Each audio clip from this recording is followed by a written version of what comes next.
Hello, everybody. Welcome to this edition of Coffee Time. I am your host, Byron. Alongside me is former Major League player, Jack. And I hope I'm saying this right. I'm not butchering it. Voigt, That is correct? right. Awesome. Thank you. I appreciate that because sometimes I butcher names and I didn't mean to. um, so let's talk. Let's talk current. Which I know we usually get do the opposite of your career first. But I want to ask you what you're currently doing now. You said you're before we went off air, you're coaching now. Tell us about that. And is that always what you wanted to do after your playing career ended? That you wanted to help younger kids? Yeah, it's always been a good thing of mine to, do private lessons in the off season. One, it keeps me busy and keeps me, especially when I was playing, it kept me thinking about what I needed to do as a player. It also gave me the opportunity to give back as I had players and coaches and mentors give back to me as I was growing up and, going through the advancement of high school, college, professional, minor league, major league, all that. So it's a good thing to do. I've had a facility here for just over almost 5.5 years now, 941 Diamond Academy here in Sarasota. The business is a business. You have bills to pay, but you still get people in here, try and teach. I have a couple other instructors in here that have professional experience or had 4 years of college experience that do pitching and hitting and catching. And I have a very good softball instructor that's in here that was a two-way player when she played in college. So, we have the right people here. We have a nice facility, and we just try and make it work. We go at it, and we try and teach the kids what it takes to be, better than they think they can be, and to be successful at the next levels. Whether that's going from 8U to 10U, or going from 14U to high school, or even from high school off to college. So we've had all types in here. Now, obviously, like you said, you got helpers that played the college level, and yourself being a former major leaguer. Uh, I know they're obviously not employed, but do you get any guests like that currently like to help out with the kids as well, like current players or any active players or other former players to come down and help? We've had some guys that'll stop in and come in to do their workouts in the off season here and there. But as far as setting up meet and greets or things like that, usually during spring training, those guys are too busy with their schedules, and their families might be with them and things like that after being out on the field all day. And then once games get started, the days get longer. So, but it's just nice to know, especially here in the Sarasota area, that and all of South Central and Southwest Florida, the amount of baseball that really helps guide the community and the economy, from basically mid-January all the way through March, when they get ready to head out to their hometowns. So it's nice to have them come in. It's also nice to see some of the guys that did train here, then go off to college or even advance on to pro ball, come back in and get their work in during their off season. So we try and cater to everyone. Tonight was pretty hectic with the amount of rain that was just around all day. So we had a couple teams come in late to just get some hitting in and some pitching and stuff. So we try and do what we can. You always wish that you had a bigger place to accommodate everybody. But, as long as we're able to be here and help, we hope that the people are there for us to help us. Have you had any kids since you opened this and have done this? Have you had any kids excel to the next level? Oh, yeah. Yeah, we've had plenty of kids go on, both boys and girls, going on to not only high school, but then going on to college programs, junior college programs. Girls have gone off to some D1 colleges for softball, and some very strong D2s. So it's nice, but there's a reason those players get to get those opportunities, because they weren't just coming over here once a week for a lesson. They were getting a lesson from somebody once a week, or maybe twice a week here and there. Go off to some camps, some showcases, get themselves seen, see what the talent is out there, where they have to be with their abilities to compete at the next level and win a job for a college team. And just the overall feeling of, I'm going to commit to this and I want to be the best I can. If you can't have that commitment and that drive to do the extra work, somebody else is always working more than you are. So you're going to get left behind. True that. Couldn't have said that any better. So obviously, I saw that you're a Florida boy, like I am. You were born in Sarasota.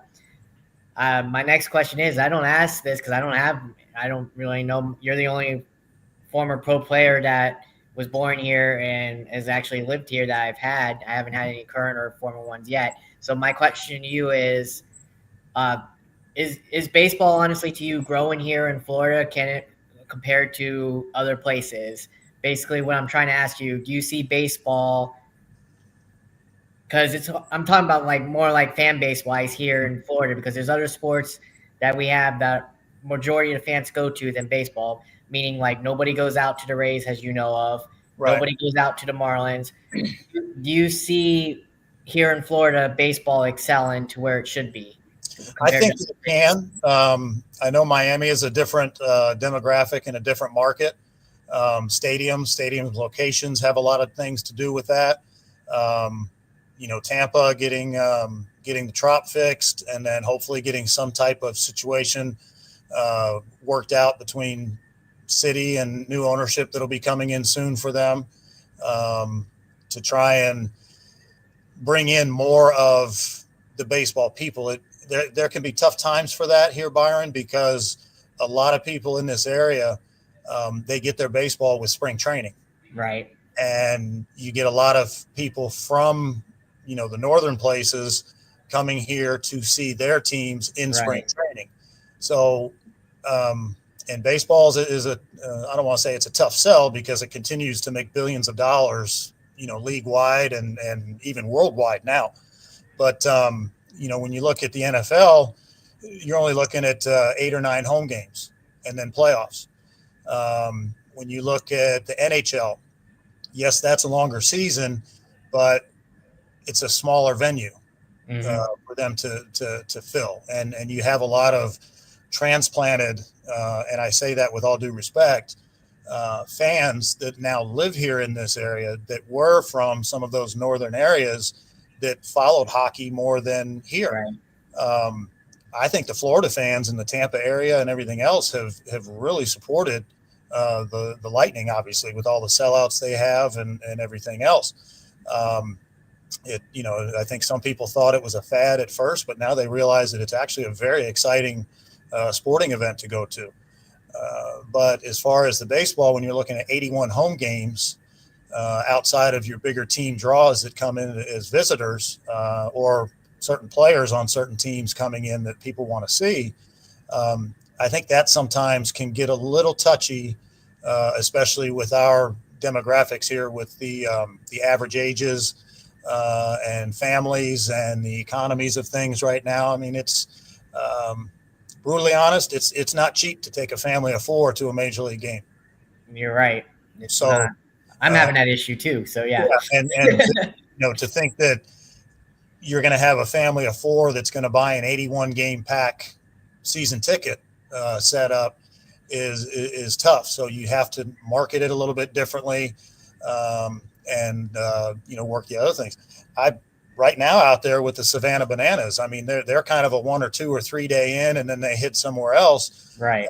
But that's just kind of a one and done show for that night in these certain areas. But they're making it fun. They're trying to bring the young kids back. Well, yeah, basically a Harlem Globetrotters. Yes, and those players for them are very talented also, and a lot of them had played professionally, or at least in collegiately. So yeah, but they've really learned how to market that. So baseball, major league wise and league wise, I think is starting to get the right things done.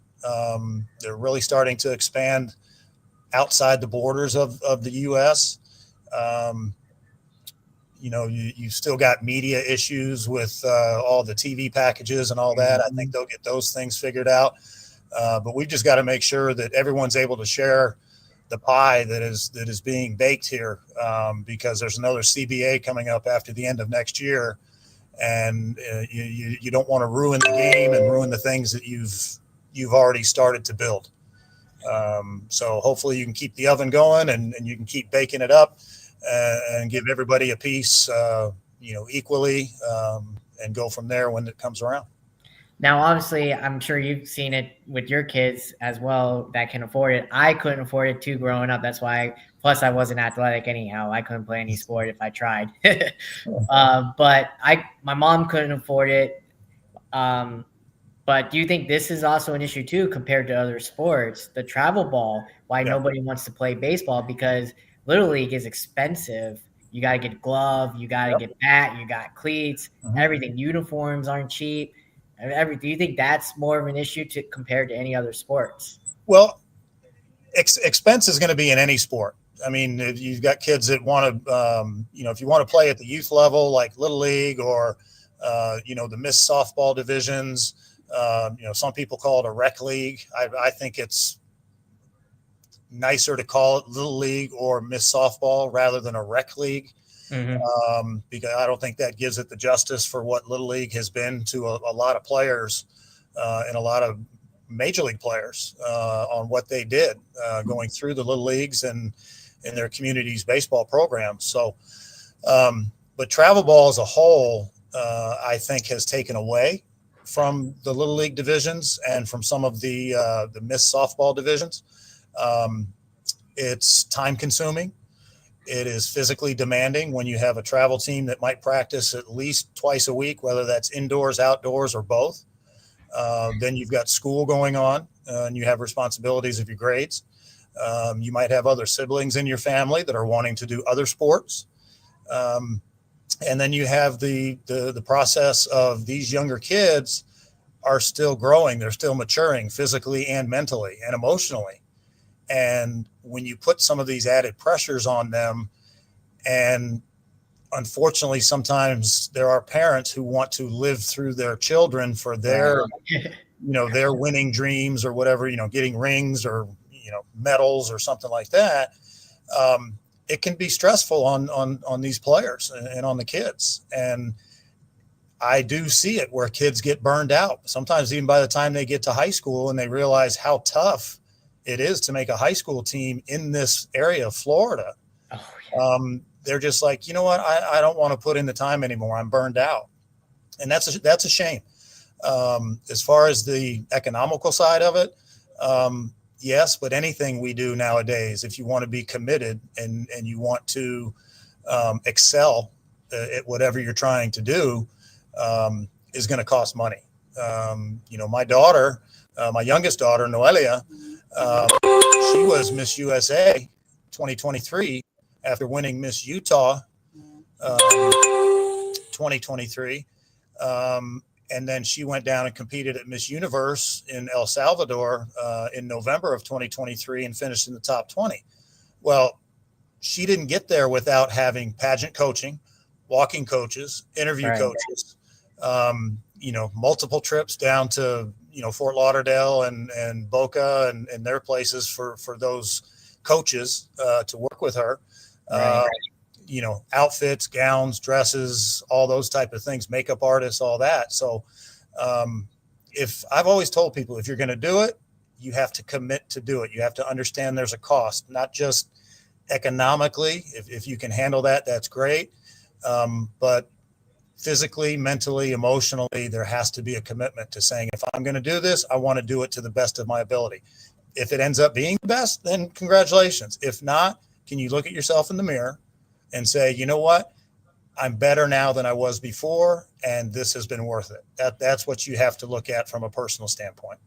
And I was about to ask you that, and you beat me to it. You got to be one proud papa, don't you? That she was. Yeah, she was a good one, and very proud of my other two daughters too, Natasha and Nicole. They're all positive off with their families and things, and different, Birmingham's and up north near DC and different places. But my wife had a lot to do with that, because obviously when I was playing, she was the stay-at-home parent when I would be, out on the road before they would come up for the summer, to my different places when I was playing professionally. So, it takes two. It takes my daughter, Noelia, always said, it takes a village. It takes a village to really help with what's going on. And the people in the village have to be committed not only to each other, but to themselves to want to be in that village. Yeah, I couldn't have said anything better. So, you were drafted out of LSU. So I got to ask you, it's a two-part question. Who scouted you? Did you know you were getting scouted? And three, who told you were going to, who gave you that ultimate call that you were going to be drafted? Um, well, at LSU, this was the early days of LSU. Skip Bertman had just gotten there in 1984 for the 83, 84. I graduated Venice High School in 84. So I was at LSU for fall of 84 and then seasons 85, 86, 87.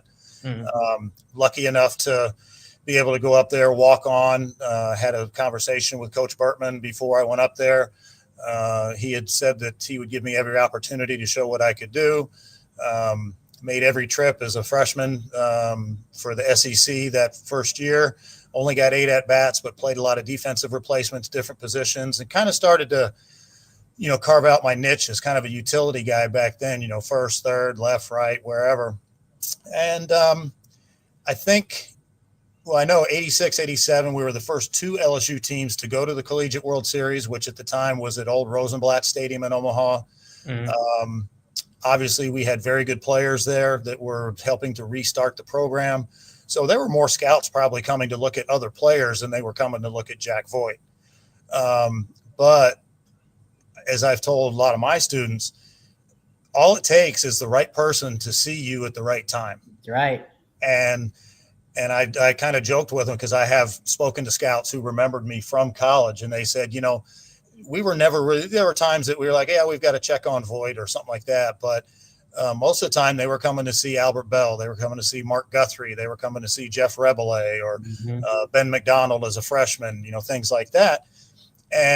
But doing their job as they were as scouts, they're keeping notes and they've got a list and everything. And they're like, geez, this Jack Voigt guy is playing first today. And now also 5th inning, now he's out in left field. And, the next day, now he's starting in right field. So, that helps. And again, as I've told players, the more places that you have an opportunity to play, don't just try and pigeonhole yourself into one area. I mean, if you're a great shortstop, obviously Alex Rodriguez isn't going to move off short, but eventually he did. He moved to third. So did Cal Ripken. Right.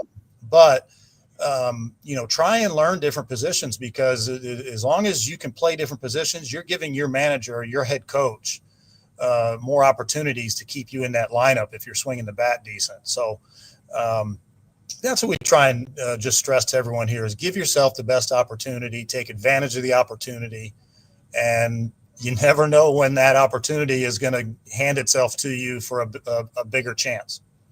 So you had a pretty decent career from what I was seeing. What would you say your most memorable moment was in your career, or memorable moments that you remember that you had in your career? Well, I don't know if there's any one specific baseball wise, that I can pinpoint. There's a lot of them that either A, I learned a lot from, or B, are still etched in my mind in some capacity. Obviously, getting that first major league call to go to the big leagues, stepping to the plate and having a major league stadium announcer announce your name, taking a quick look at the scoreboard and it says, this is Jack Voigt's major league debut, things like that stick in your mind. First major league hit, David Wells in Detroit, infield single in the hole to short and almost got thrown out by Trammell. Bang, bang play. First major league home run, Camden Yards off Randy Johnson, and then a game-winning hit in the 10th inning and a driving rainstorm to have a walk-off. Then the other times of, being able to sit on the bench and talk baseball with guys like Cal Ripken and, Brady Anderson and Rick Sutcliffe and Harold Reynolds and Harold Baines. I mean, just a lot of, and then the different teams I played for. So, it's tough to single out one thing, but there's a lot of things that all added up.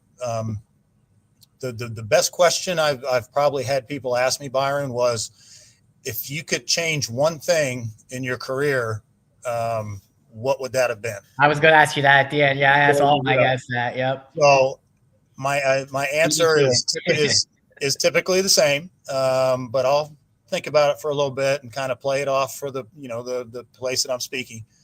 And then I'll say, the one thing I think I would change was I wouldn't have worried as much about things that I couldn't control. And what I mean by that is, okay, my first one or two times I come up to the big leagues, I'm up for an injured player. When's he going to be healthy? When's he coming off the IL? Mm-hmm. All right, it's going to be me. I'm going to get sent back down and this and that.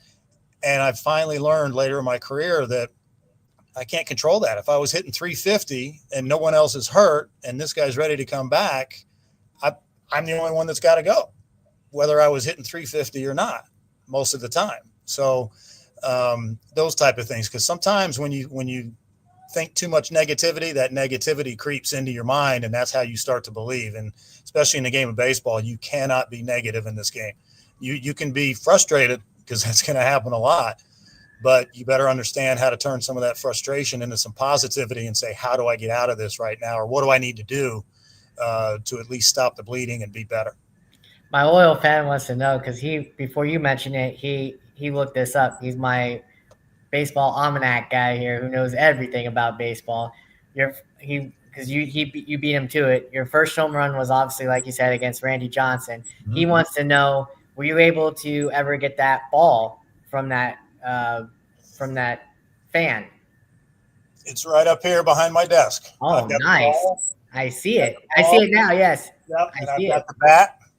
And on this side, I've got the ball from my first hit. That's awesome. And the bat also. So that's awesome. There is a good story behind that, though. When after the game, everything's going on, the media's there because it was a walk-off win, and I had the walk-off hit and the first home run and everything else. So everyone's around my locker. Well, once all the media went away, Junior came over, Cal came over, and he said, "Hey, nice job tonight." He goes, do you know if you've got anybody brought the ball for you? And I said, I'm not even sure. I said, these people were on me right away when we came in. So he said, let me go ask somebody. So all of a sudden here came the media relations guy, and he says, Jack, he says, there's a family that has your ball out in the tunnel. They'd like to meet you and hand you the ball. So I was like, oh, okay, that's really nice. So we went out, and before I got past my locker, Cal said, you better take them something, because if they're going to give you that back, they're going to want something in return. Right. So I grabbed one of my bats and signed it, and an extra hat I had in my locker, and went out and met him. Thank you very much. I'd like to give you this bat and the hat for retrieving the ball and taking the time to bring it into me. And they're like, yeah, no problem, but could we ask you a question? And I was like, yeah. They said, can we also get something from Cal? So I said, let me go ask. So I walked back in, and Cal was all the way down on the other side of the clubhouse in his corner. And he said, did you give him the stuff? I said, yeah. He goes, did you get the ball? And I said, not yet. He goes, not yet. And I said, they say they want something signed from you, and then they'll give it to me. So he ended up signing a ball or something, ended up taking it back out. But yeah, that was family. That was nice. So anyway, but those were, again, another instance that's not number one, so to speak, but it's one of the, top ones that, come and go, and we go from there. So lots of good things, lots of good memories. If I wouldn't have worried as much, that's probably the one thing I would have changed, because all you can do in this game is control what you can control. And sometimes you can't even control that. Just go out, do what you're supposed to do, keep your nose clean, and play for your team, and the good things will come. Now, I see you spent your first 3 years with Baltimore. Mm-hmm. Your last year was in 95 when your teammate Ripken broke the consecutive game streak. Mm-hmm. Tell us about that experience. What was that like? That crowd was buzzing like crazy. Well, and tell us about that whole experience of their just being there and witnessing that. Well, I'll tell you exactly about that. That was 1995. I had been traded from Baltimore to Texas in a major league deal in May of 95. Mm-hmm. So I was with the Rangers, and they were getting ready to go into the playoffs. I had finished my AAA season, and actually I was not there. I was actually at home here in Sarasota, and I was watching 21-31 on TV. So I was sorry about her. Sorry. No, that's fine. So I was actually not there, but I was there in spirit and thought, watching it on TV. And, that for me, that record's never going to be broken. Not at all. No, hell no. No one will ever get there for that, because it wasn't just 21-31. He went on to another 400 or 500 games after that. So yes, he did. So anyway, but those little things here and there, as we said before, they're etched in your mind. Sometimes you don't remember them all the time, but when somebody brings it up, it just floods the memory banks with everything that was going on, where you were, what you were doing, and those things. So those are the good memories of the game. Now, what about facing the likes of, I want to get back into your home run with Randy Johnson. That guy was lights out. There's no doubt about it. Growing up, he was one of my favorite pitchers. I'm not going to deny that he was growing up. I always wanted to have a fastball like his. So what was it like actually stepping right into the plate your rookie year, facing him, getting your first home run off him with 100-mile-per-hour plus fastballs coming right at you? Tell us about that. Well, he was with the Mariners at that time. So he was with Seattle, 6'10". By the time he unfolded with his delivery, especially from, low 3/4 down here, it seemed like he was coming at you from a little league mound, and just firm with everything. My main reason, or my main thing that I tried to think with him, was to just stay on the fastball. I mean, if he could spin that slider in there and everything else, then hey, hats off, great job. But you can't be aware of a slider at 91 and then still catch up to a fastball at 98. You've got to stay on the heat. So that was it. And then just try and be short and quick, just get the barrel to the ball, let some of his velo, let some of his velocity help off the barrel. And that's really all it was. I didn't have to. I got to face him a lot in my career because a lot of left-handed hitters wanted their days off against him. And I understand why. The ball would be coming from behind him. So again, that kind of developed, my niche at the major league level of not only utility first and outfield and some third, but being right-handed to be able to handle some left-handed pitchers. I actually faced him the most of any pitcher in my career because of the amount of times that, he pitched against the teams I was with. But at the same time, it also meant that I had to face the Chuck Finleys, the Mark Langstons, the Jim Abbotts, the Andy Pettitts, all the easy guys back then. So it was kind of tough to really get into grooves or anything like that when, maybe play 2 days in a row against back-to-back lefties and then sit for 4 or 5 days. And then, here comes somebody else, that I got to be ready for. So I just tried to stay prepared that way. Back then we had video, but it was on VHS tapes. Mm-hmm. So I tried to prepare looking at those things. We had numbers back then. We had analytics back then. It just wasn't on computer screens. Right. It was on pieces of paper and in notebooks we kept. So, we knew about tendencies, and guy liked to throw this pitch in certain counts. And when he got to 2 strikes, he liked to do this. And defensively, we played shifts back then, maybe not as dramatic as they played a number of years ago, but we knew if a guy was a pull hitter that the infield was going to shift a little bit and the outfield was going to shift a little bit. And we knew those things, but now it's just so much more out there because it's so much more available to the fans and to the general public to go to a baseball reference or a baseball cube and pull up all these things with spray charts and histories and matchups and all that stuff. So it can get confusing. You can actually confuse players with too much information. Sometimes and I learned this coaching after I finished my playing career with a lot of my years being at AAA as a hitting coach. You have to know your players to know who needs more information and who needs less information. because sometimes the guys that need less, if you give them too much, they overthink it, and now they lose some of their athletic ability or their reaction, so to speak. So, it goes back and forth. But that part of it was fun also. My last year coaching was 2017 professionally.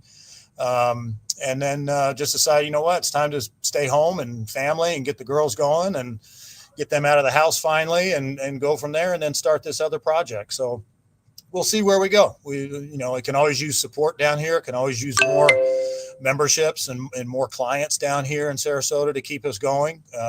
Commercial rent is not cheap. Right. We try to do everything we can. So the best way we can support the players in the community is for the players and their families to support us here. And we're going to do everything we can to help their kids.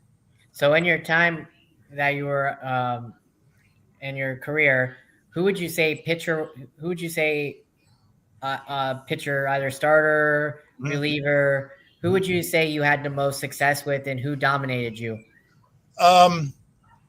Probably by numbers, the most success actually was Randy Johnson. I think it was right around 300, maybe a little bit more than 300 average against him, but I had the most at-bats against him. So I got to see him the most. I also got to see him when he learned how to control that slider for a strike, and he punched me out 3 times in one game. I didn't get a hit, and those were the years that he started winning Cy Youngs. So, those things change too. Probably the toughest starter that I ever faced was David Cone when he was with the Royals. Although he was right-handed, he had 3 different arm slots that he threw all 3 of his pitches from. So he basically had 9 different looks coming out of that tunnel, because when he got a little lower, it became kind of a sweeper Frisbee type slider. When it got more on top, it was more of a bang, bang down, what some people would call a hard cutter today. And then, of course, the fastballs would start to run or would start to sink in on your hands as a right-handed hitter. So, but another good story about a pitcher who, pitchers have to learn how to pitch to certain hitters also. Right. And obviously they want to keep pitch counts down. Back then they do, back now they do. But back when I played in the 90s, there was a lot more change of speeds, even a change of your fastball speed. Some guys had fastball ranges from, 91 to 96. So it wasn't and then their changeup would be 85, 86. So there wasn't that true 8 to 10 mile an hour drop off between the top fastball and the top changeup. There was what they called BP fastballs in between there. But the guy that it took me about 3 or 4 at bats to realize that he was doing this to me on purpose was Chuck Finley with the Angels at the time. And of course I would play against him because he's a left-handed pitcher. And I'd see first pitch breaking ball, strike 1. Sometimes he'd miss, but usually he landed it middle of the way. And then I'd see a little 2-seam fastball, middle of the plate, running towards the corner. And so I said, okay, after about the first or 2 at bats, I was like, okay, that's how he's going to pitch me. So I got to a point where I started seeing the breaking ball, sitting on the fastball 2-seamer away, hitting it decent, and all of a sudden I'm lining out to Tim Salmon in right field. Okay, go in the dugout. Hey, Jack, way to swing it. Good barrel. Yeah, okay. Next time up, breaking ball, 2-seamer, hit it to right. Salmon's right there. Now I'm thinking, this guy is doing this to me on purpose. He's like, I know this Voigt guy can, in Anaheim at the time, because they still had the high fence out there in right. Yeah. He's like, this guy can't take me deep to right going oppo. So I'm just going to get ahead, give him that little 2-seamer, let my all-star out there, MVP Salmon, run it down, and then get out of here, Voigt. Let me get on to the next guy. And so a couple of at-bats in, I came in, I sat down on the bench, and I just muttered to myself. I was like, he's making me do that on purpose. And Cal was sitting there. He goes, you're just now figuring that out? But again, the game within the game is the fun part of the game. When you start getting into those matchups and understanding what are guys doing to you, what are pitchers doing, what are catchers doing? Sometimes I learned from guys how to set up catchers where you swing and miss at a pitch and you kind of say, wow, I can't hit that pitch today. How am I going to hit that one? Loud enough for the catcher to hear. And then guess what? You're thinking in your mind, throw that pitch again because I'm going to sit on that one right here. Mm-hmm. So anyway, those are the fun things. That's funny. That talk about a game of chicken between you two. That's funny. That's hilarious. Well, but that actually happens though. That's funny. I had an approach that got me to hit the ball hard, but yet he had an approach that got me to hit the ball hard and hit it into an out and get me out of there within 3 pitches. So now he's like, all right, I can go on to the next guy. So, but when I do get a chance to watch the game today, I don't really see that because it looks like everything is max effort. Oh, I see pitchers that are max effort. I see hitters that are max effort. They're, some of the teams, Detroit does it well. Kansas City does it well. Houston has started to do a little bit better, a little bit more with situational hitting, 2-strike approaches, shorten up, put it in play. Maybe even some sacrifice bunts here and there in certain situations. You're facing a tough pitcher. It's going to be really tough to get this ball to the other side to move a runner over. Just put a bunt down. The game is built on how many times can I get my players to go around each base and touch home plate, hopefully more than the other team. That's what it's about. And the other team is trying to keep you from doing that. So, but it kind of seems sometimes like it's all or nothing in the game today. And I get it with where the money is, but I think guys threw just as hard back when we played. Maybe not as many of the guys threw that hard, but we had Troy Percival's throwing 100. You had Randy Johnson. You had Scott Erickson with the power sinking bowling ball sinker.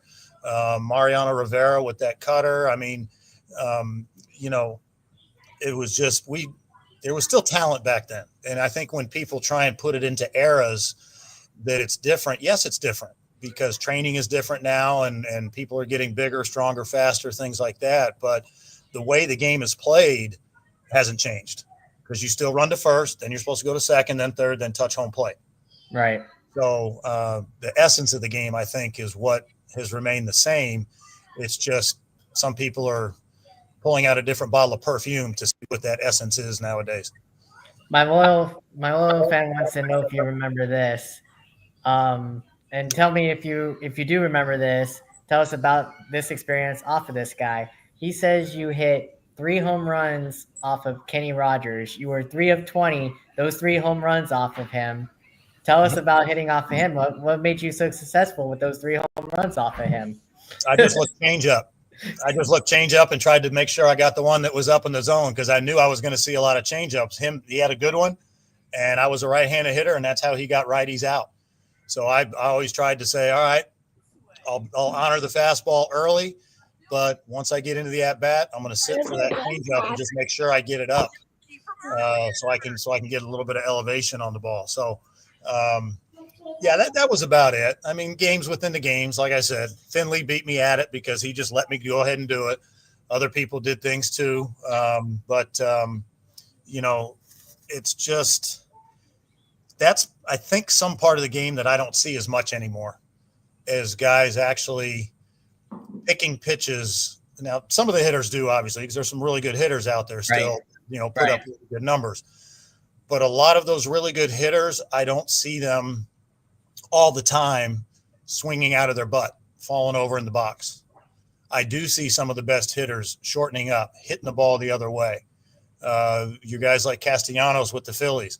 You gonna pitch him away, and he's got a runner at second base, and he knows they're kind of playing a little bit of a pull. All right, pitch me away. I'll shoot a ball to right field. Thank you for the RBI. There's the single. All right, let's keep the line moving. But then you have other guys. It's just it's all or nothing. And I think that's where some of the nuances of the game has been lost. But different way to do it. You get paid for the numbers. I understand that. But,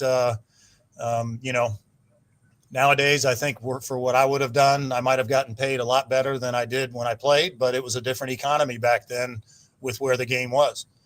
The minimum was only, I think my first year, the minimum was $109,000, for a rookie.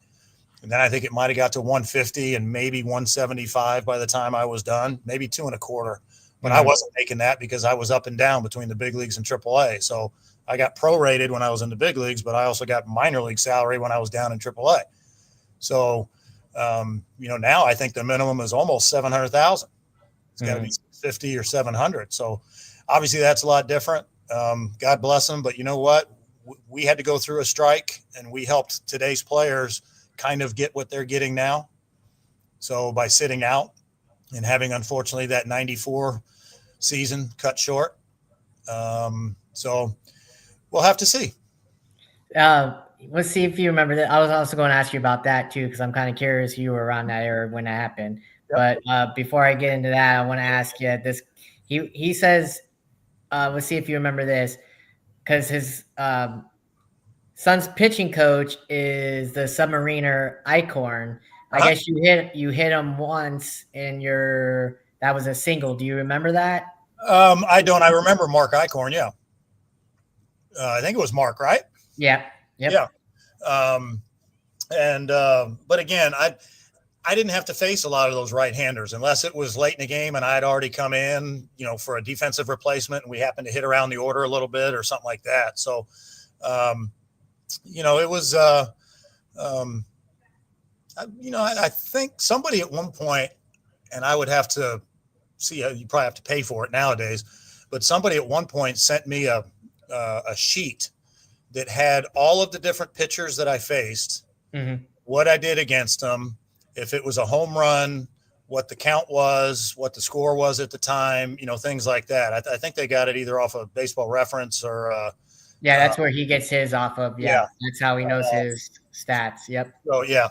And and that was interesting because I looked at it, and if I remember the number right, I think it was 234 different pitchers that I got an at bat or a plate appearance against that I faced.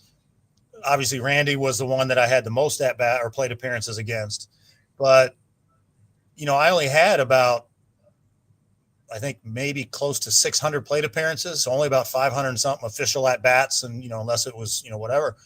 So I didn't face the same guy a lot of times.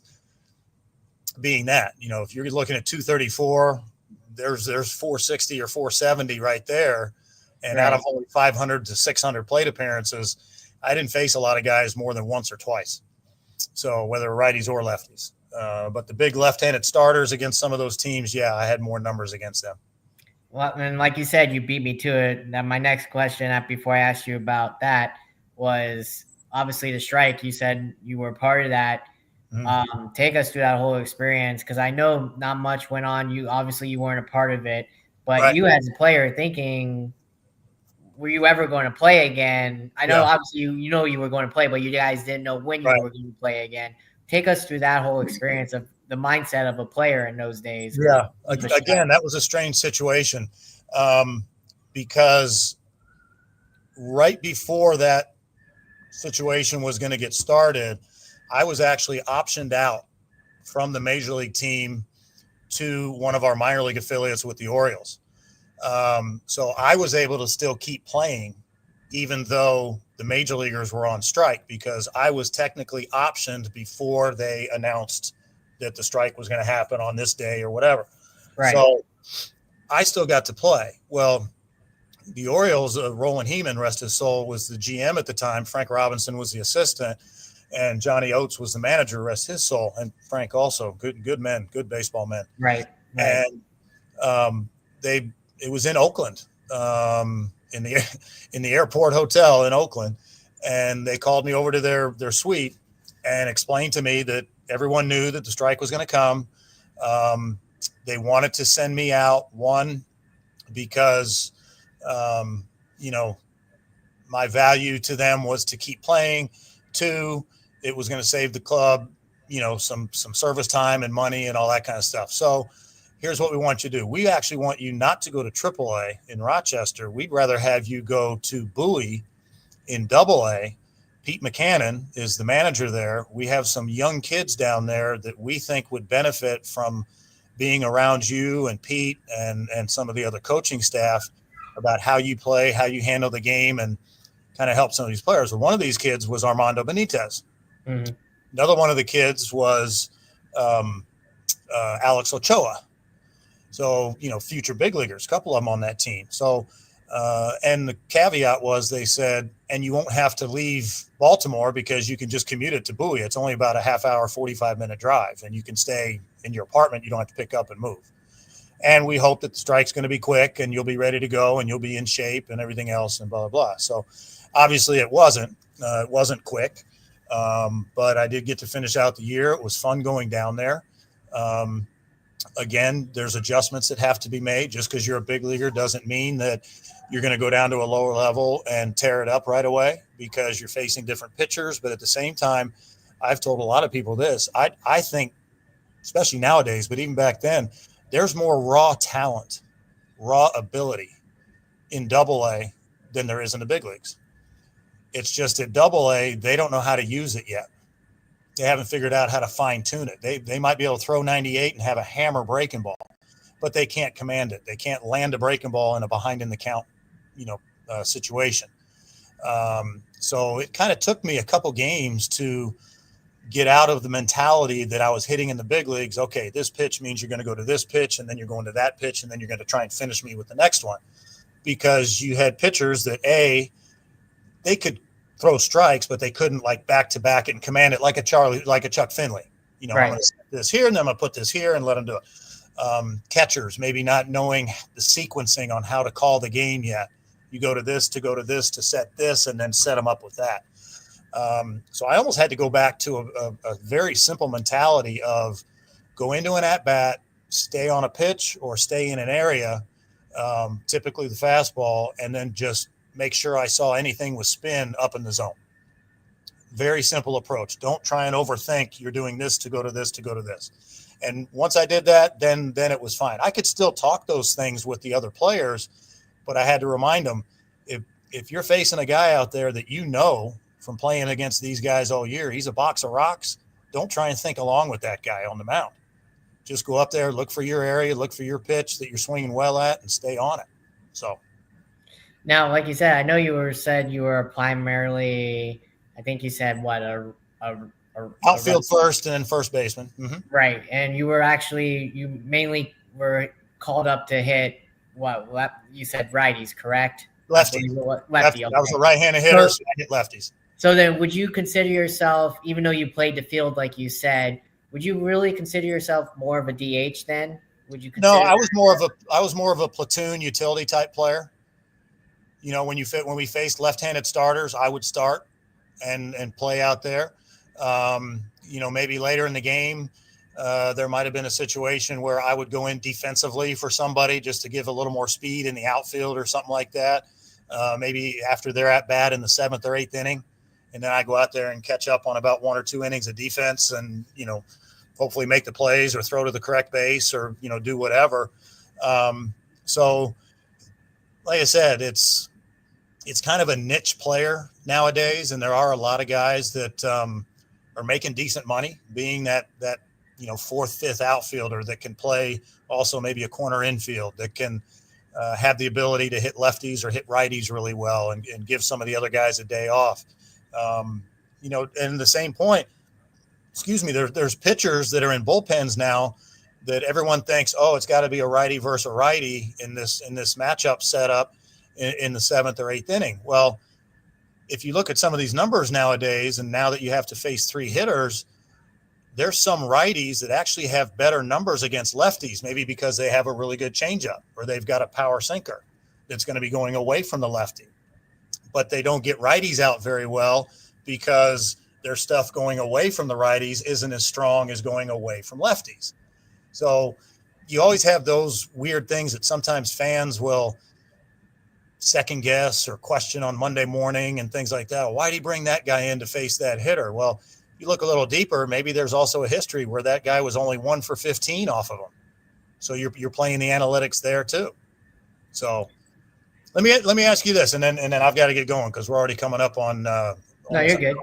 You're good. Here's something I've always asked people: if you're in the 9th inning in a tie game, and you've got a guy coming up that's already 3 for 4. Mm-hmm. Okay. And you've got an open base. All right. Mm-hmm. Doesn't Okay. matter, where, and I always tell people the open base could be third base. Okay. Because if it's second and third and you walk the guy, it's still bases loaded. So if you don't want to face the hitter and it's first and second, you still walk the guy, it's still bases loaded. The open base is just over at third. Okay. Right. You've got this guy, he's already 3 for 4. Okay. And you've got an open base to walk him. Right. But this guy is a career 250 hitter, but he's 3 for 4 that night. Okay. Right. The guy on deck behind him is a 320 hitter, but he's 0 for 3 that night with a walk. Right. So if you walk the guy that's 3 for 4 to load the bases, now you're facing a guy who's 0 for 3, but he's hitting 320. Who do you want to hit? Is the guy that's hitting 250 likely going to go 4 for 5? Me, gut wise, if I was a manager, I wouldn't put analytics though. I would just go by my gut instinct. Exactly. Instead of walking the guy, I'd have the pitcher go after him. Okay. That's just my gut opinion. Because that's what I grew up. That's what I grew up on. Yeah, you also have to take into effect how well did the guy swing the bat for those 3 hits out of those 4 at bats. Right. 2 of them jam shot bleeders, and then another one was kind of a bloop double down the left field line. Right. Okay. Where the guy that's hitting 320 doesn't really go 0 for 4 very often. Right. Okay. So I always mention to people about that is sometimes the analytics might say one thing, but you're right. You've got to sometimes go with the eye test and the gut test on what do I really think is the best outcome here, and who do I have on the mound? Right. Because and that's what I grew up on, just like you did, playing wise. And that's the old school way of baseball, and that's just how I would do it. I honestly, I know I'm still technically new school, and I know I'm a lot younger than you are, but still, I grew up in the 90s before all this analytics crap started. Mm-hmm. Now, granted, like you said, and I'm not denying it, yes, there was that in the 90s when you played, but it's not like what it was today. Right. And in your day when you played and when I watched it, managers at least use their gut feeling. Yes. Which is, if I was a manager, I would do my gut feeling, and that's why I told you I would still pitch that guy because that's my gut feeling. Well, and even managers back then, they knew numbers. They had stats in front of them. That's what I'm saying. This was happening and everything else. So it wasn't just like they were just going off their gut. They used analytics back then. It just wasn't as popular back then as it is now, but it was used. Davey Johnson, rest his soul, just recently passed away. Right. He used analytics a lot. We used analytics and spray charts and things in AAA with the Mets when I would set the outfields and things, and Wally Backman was managing, he'd set the infield. I mean, there were multiple times where I'd have my center fielder playing, way over into left center. And I'd have my right fielder playing about 70 feet off the line in right field, and the left fielder playing almost straight up. So, you're looking at basically center, left center, all the way over to 70 feet off the line in right field is wide open in the outfield. And I had to get my outfielders in that situation, especially against this one hitter, to trust me that this left-handed hitter we're facing against our pitcher, if he hits it in the air, it's going to be towards left center. If he hooks it, it's going to be right down the line. He has not, the whole year against us in AAA out there in the PCL, he never hit one ball from dead center all the way over to 70 foot off the line in right field. So I set that up. I kept telling my outfit, more center, left center. Okay. 2 pitches later, boom. My center fielder standing right there in dead away left center field. Didn't have to move his feet to catch the fly ball. And then they came in and they said, oh, now we understand. I was like, well, it's 2 things. 1, you've got to see what's going on in the game and what's happened in the past. But 2, you've got to if you're looking at all these analytics guys, you've got to trust what these numbers are showing you. Okay. Sometimes it doesn't tell the whole truth, which is why you've got to have this along with it, a little bit of this and a lot of that to trust what you're doing.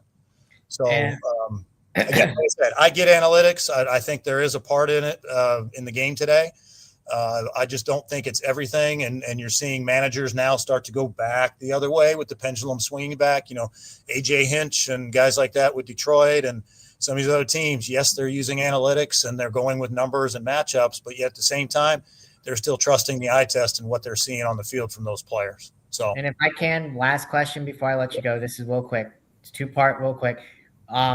We grew up in the old school form of baseball before the DH was for both leagues. Mm-hmm. The first part of that is, do you miss? You spent most of your time in the AL, which is DH, but you played against the NL, which had pitcher. Do you miss that era of baseball and seeing the hitter hit? I think overall, probably now it's better that they did that. One, it keeps more players around to be able to DH. So for the players union and for guys later in their career, it gives them another opportunity to keep playing and lengthen their career some. But I think, two, it's not necessarily old school, new school as much as it's back then we did things a little differently based on what we had available to us to prepare and to prepare for the game and then look at it afterwards.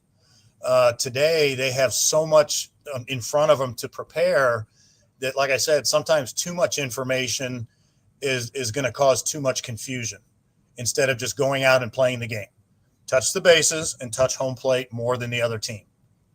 And I mean, I hope I answered your question like that. I mean, I think I think it's good for the game that every league is the same now because everyone's on the same level. You don't have to worry about National Leagues going into a World Series, American League City, and now they've got pitchers that are, that aren't hitting, or the opposite, where the American League pitchers have to go into the NL City, and now all of a sudden they've got a bunt or their hands are over the bat and they get a ball off their finger or things like that. So.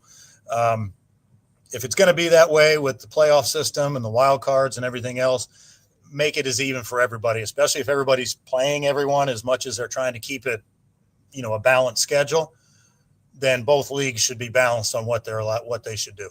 And the last part of that question was, do you think since you had a good, solid career, I think, do you think being a utility guy, like you said you were, do you think that honestly helped you stay in the majors as long as you did? Yes, I think that was probably the only reason that I was able to stay in the big leagues and get more opportunities later in my career was because I offered that flexibility to a manager on a bench that could use a player like that. You didn't need 2 or 3 players to play first and play outfield and hit against certain type of hitters or pitchers. I was able to do that. Sure, I wish I could have been a starting player a lot longer, but if it kept me in the big leagues and I was able to still learn and still produce, and it gave me that opportunity, I was going to try and be the best at it, what I could do. I couldn't have said it any better myself. Awesome. I appreciate it. Thank you again for doing this. Mm-hmm. I appreciate it. I'm sorry it went longer than expected. I lost track of time. Okay. I'm just like you did, I'm pretty sure. Yep. But yeah. Next time, I'd definitely still like to go an hour if you would like to. Very good. Well, we almost went an hour here, 59 minutes. So true. We'll see what we can do. We'll see if we can do it another time. That's right. We can see. I got your contact, so I do appreciate it. So thank you again.